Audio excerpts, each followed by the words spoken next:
তুমি কত টাকা পাইছো? 12,000। 12,000।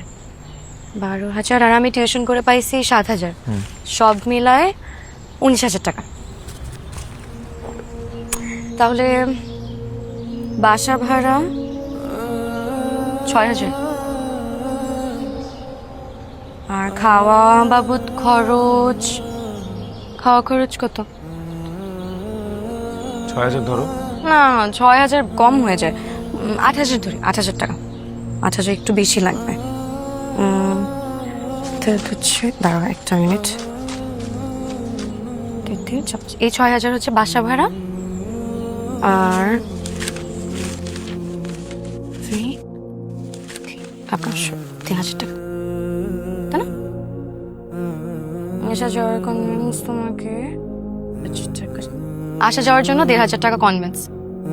এত লাগবে না। আহা রাখো তো, লাগবে এত লাগবে, রাখো।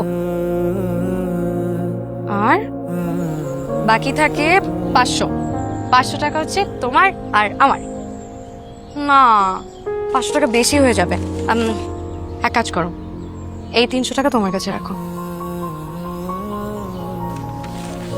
আর যে 200 টাকা থাকবে হেঁটে আসার সময় আমরা এই 200 টাকা দিয়ে বাদাম খাবো। ঠিক আছে না? ভালো লাগে না। তুমি কেন এত কষ্ট করবা? তুমি কেন আমার জন্য এত স্যাক্রিফাইস করবা? আবার ওই একই কথা।